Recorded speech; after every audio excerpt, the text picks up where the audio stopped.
So in this talk, we're going to be discussing what I like to refer to as 10 terms. And these 10 terms are going to be critical for the class all the way through the semester, but especially in the first half of the class.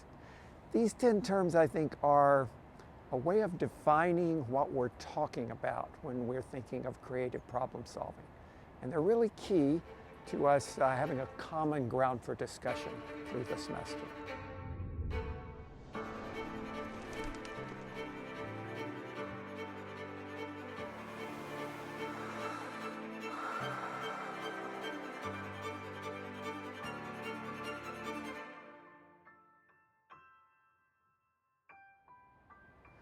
So for each of these 10 terms, we're going to be first looking at a dictionary definition of that term. And I'm a big dictionary guy. I love the dictionary.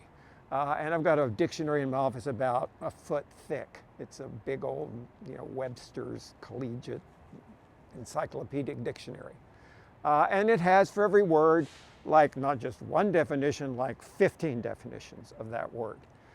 So I like to go back and for these terms we're talking about today and in the next talk, I went back and looked at those dictionary definitions and found just exactly which of those 15 or so definitions is what we're talking about in this class. So today, in this talk, we're going to be just talking about one of those terms. And then in the next talk, we'll talk about the other 9. But this one term is so important, we're going to devote a whole talk to it. And that is the term problem solving. What do we really mean by problem solving? So the dictionary definition that I like for problem is any question involving doubt, uncertainty, or difficulty. So this doesn't just mean like a problem that's a fact is the solution to it. It may be something that is uncertain, that is very difficult, and that is even in some ways not solvable in a certain way. But that's the definition we're talking about a problem that involves uncertainty and difficulty, and may not really be so perfectly clear or resolvable. Then the dictionary definition I like of solving is to find an answer or to explain. So it doesn't mean that solving necessarily means we got the one solution, but we may just be getting an answer, one of many answers. We may just be explaining that problem, knowing it better. So when we think of problem solving, we need to be thinking of problems that involve difficulty and uncertainty and may not be singular. And we need to be thinking about solutions that aren't necessarily closing the door, locking it up, being done, but solutions that are answering or explaining that problem. Now, there are 5 characteristics of these problems we're going to be looking at, creative problems this semester. And the first of them is that these problems that we're going to be looking at, they may be self-defined. They may be one that the person addressing them is defining for themselves, or they may be given. They may come from some external source. And that means we approach them in very different ways. So this notion of defining your own problem, or deciding what question you want to address or what problem you want to solve. This is a fundamental part of what we're going to be talking about this semester. And you have a project you'll be doing this semester, and you're going to identify a problem you want to solve or make an effort towards solving this semester. So this notion of defining the problem, this is a very, very important part of creative problem solving. So as I said, some of these may be self-defined. And we're going to talk about 2 people for a minute here who defined their own problems. One of them is Jane Goodall. And we'll have a whole long discussion of Jane Goodall later in the semester. But she's a classic example of someone who found her own problem and defined it herself. So as a little bitty girl, Jane Goodall had this hunch that there's more to animals than everybody thinks. Animals are kind of human in a certain way. And in particular, it was her dog Rusty that she credited with teaching her this. And she just couldn't be around Rusty without understanding Rusty has emotions. Rusty has intuition. Rusty feels empathy. Rusty is depressed sometimes. So these things we attribute to human beings. Jane Goodall, as a little girl, thought animals have these traits. We just don't understand that very well. And then as she got older, she got particularly interested in primates. Of course, primates, in terms of evolution, are the closest to human beings. So she was interested in, can I understand primates better? And by understanding them better, actually understand humans better. So she basically invents the field of primatology, a whole scientific field that didn't exist before Jane Goodall. And she invents ways of studying chimpanzees in particular, not in a cage, but in the wild, in the way they live, in their communities, in their social groups, and to really understand these primates. Now, that is a problem she created. She defined her problem.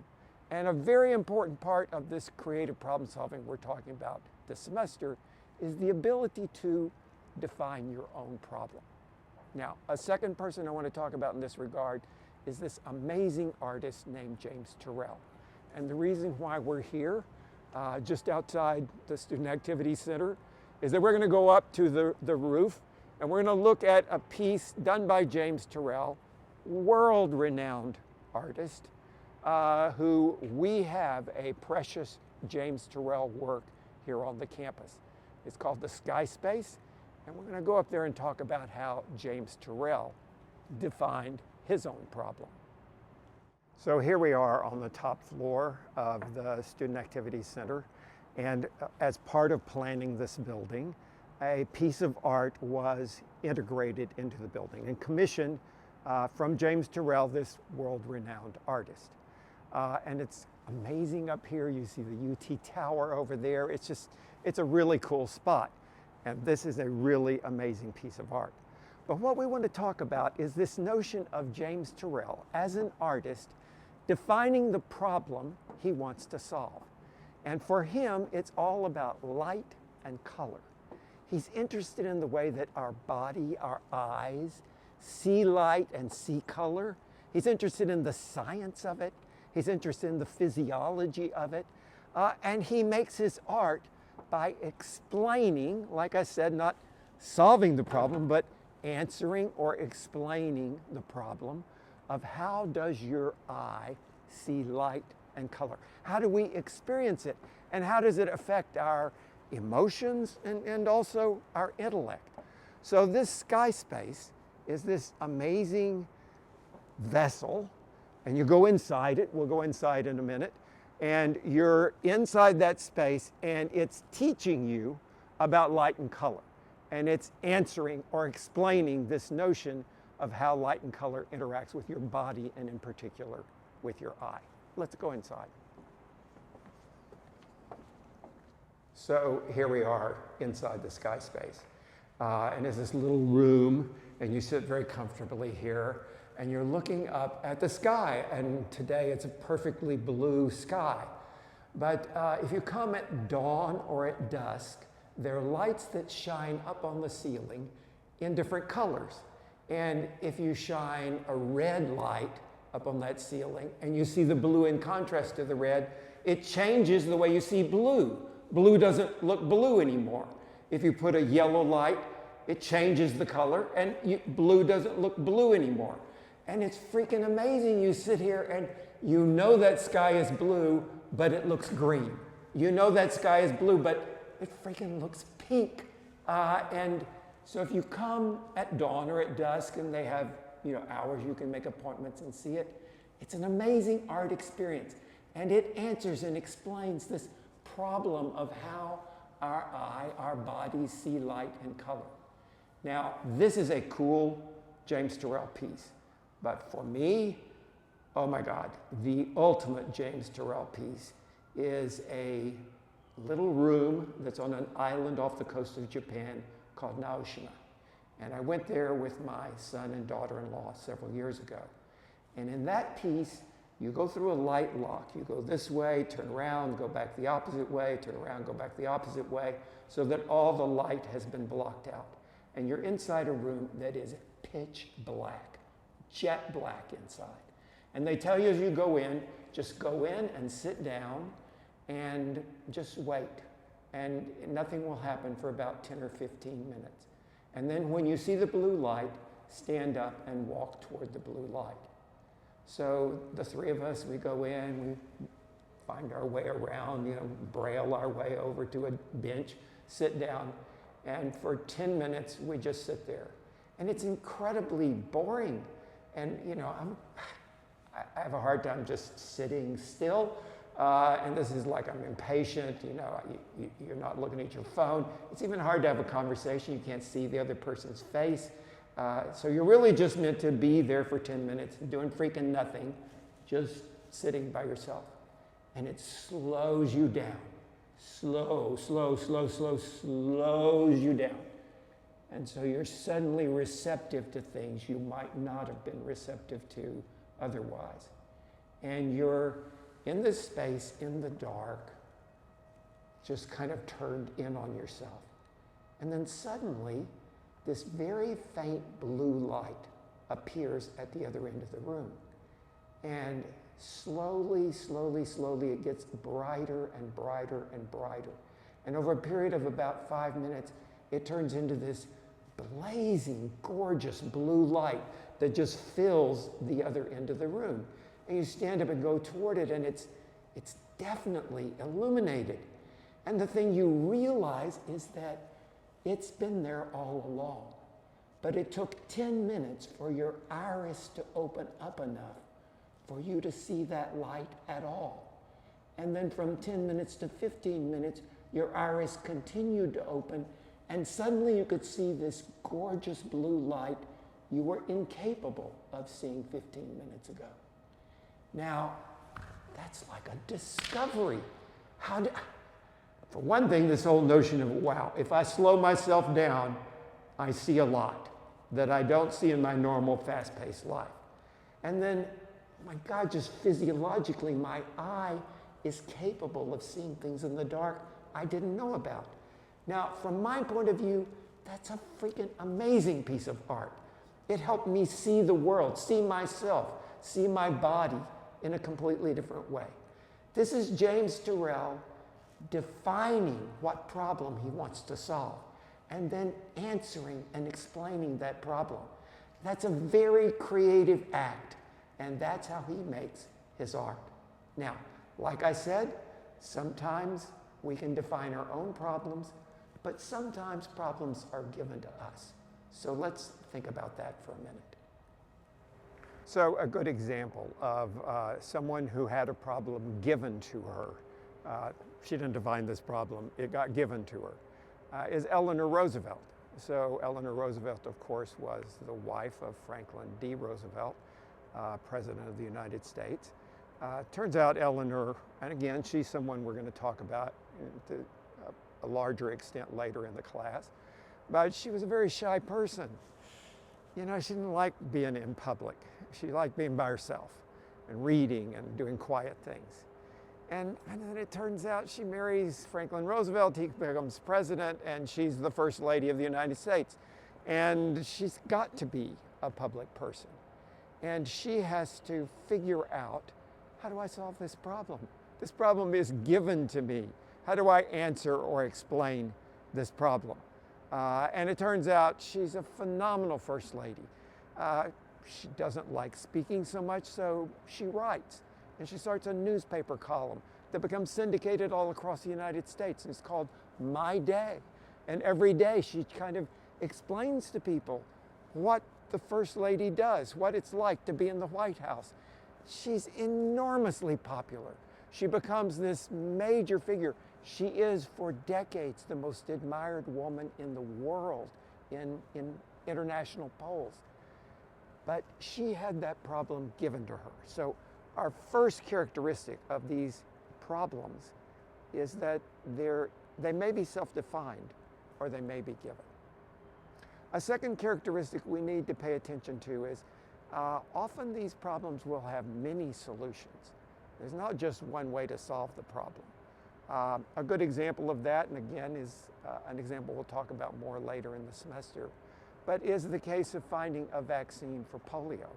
These days we think a lot about vaccines. And in the 1950s, the scourge, the pandemic all over the world was polio. And they were racing to get a vaccine for polio. And there were two major figures. There's a guy named Jonas Salk, and there's a guy named Albert Sabin. And they were incredible rivals. And they had completely different approaches to how you would find a vaccine and what the vaccine would do. For Jonas Salk, he thought you needed a killed virus vaccine. You kill the virus, you inject it in the body, there's enough of it there that it gives you a temporary immunity, and then you have to get it renewed later. But it's safe. Albert Sabin, no, that's ridiculous. That's too much work.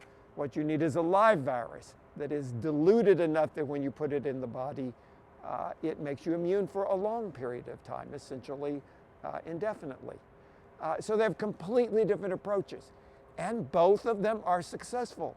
In the end, we used the Salk vaccine for many years, and then we switched over and we used the Sabin vaccine because it was more applicable for a while, and then we switched back and used the Salk vaccine again. So sometimes there are many solutions to a problem, and that's something we need to understand about the kinds of problems we're looking at in creative problem solving. So they may be self-defined, they may be given. There are going to be many answers, many solutions to these problems. A third thing is they may be huge problems or they may be tiny problems. Again, a couple of things we'll look at later in the semester. We're going to be looking at this incredible engineer, a guy named John Stevens, who actually figured out how to build the Panama Canal, a connection between the Atlantic Ocean and the Pacific Ocean. And this was something the French had spent 15 years trying to build the Panama Canal, and tens of millions of dollars. Complete failure. The US, under Teddy Roosevelt, they said, can do, we're Americans, we can do this. They start in on it, they spend about 2 or 3 years, they're spending millions of dollars, they're also failing miserably. Along comes this guy, John Stevens, and this problem is huge. This is so complicated. Many moving parts, will cost hundreds of millions of dollars, tens of thousands of people involved. It's a huge problem, but John Stevens could get his head around what is the way to solve this big problem. And some of the problems we're talking about are huge. On the other hand, some of the problems we're going to be talking about are tiny, or at least relatively tiny. And an example of that, someone we'll look at later in the semester, is Temple Grandin. This very interesting woman. She's autistic. People would say she's disadvantaged mentally. But she has an incredible capability for creativity. And she has an ability to empathize with cows, of all things. And she looks at these slaughterhouses and these CAFOs, these concentrated agricultural farms where they're raising cattle, and she thinks they're being cruel to those cattle. Those cattle are freaking miserable. They're stampeding and they're injuring each other, and they're damaging the profitability of these companies because they're not being treated reasonably. And she invented a completely different way of treating cattle in these large feedlots and slaughterhouses. And it revolutionized the way we deal with cattle. Now that was kind of a tiny problem, who the hell cares about cows? But she cared about cows, and then it turned out it had big economic benefits and ramifications. So sometimes the problem can start at least very tiny. So we may be huge problems or tiny problems. Another characteristic I want us to concentrate on is that sometimes we can verify the creative solution by quantitative means. We're accustomed to doing that. We like it when we can verify quantitatively. We can get data. But sometimes These kinds of problems cannot be verified by quantitative measures. They just aren't susceptible to quantitative measures. And we need to understand that sometimes you can make a great contribution in terms of creative problem solving, but you can't kind of prove what you did. And an example of that would be freaking James Turrell up there. I mean, how do we quantify the brilliance of that creative act? Do we count the number of people who go visit the sky space? I don't really think that does it. Do we, I don't know, count the number of people who make a pilgrimage out to Naoshima, this island off of Japan? I don't think that does it.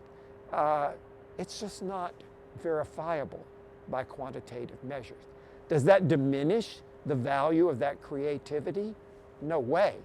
But we have to understand sometimes these problems are not measurable by quantitative means.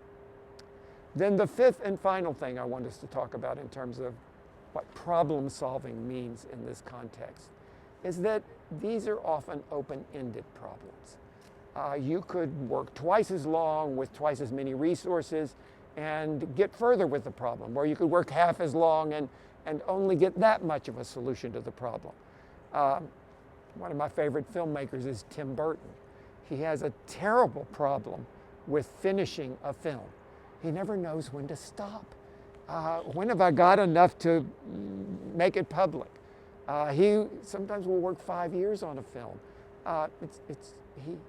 He understands the open-ended nature of the problem he's solving. And many, many creative problems are this way. So these are 5 characteristics to keep in mind. They may be self-defined, or they may be given, these problems. They may be many solutions to them. They may be huge or they may be tiny. They may be able to be measured quantitatively or sometimes not. And they're generally open-ended problems. They don't have one point where you get a solution. Now, that brings up 2 questions we'll be dealing with all semester. And I want us to think about them in our check-in. So you be thinking about these, and I want comments from you, reactions from you about these 2 questions. One question is, how do you decide what problems you want to solve? How are you going to decide this semester for your project? How do we make decisions about what problems we want to solve? And then the second thing is, how do we know when we have enough of a solution that we can bring it to the public, or we can maybe stop working on it or move on to something else? How do we know when we've kind of finished the problem? So keep those in mind, and we'll talk about it in a second. See ya.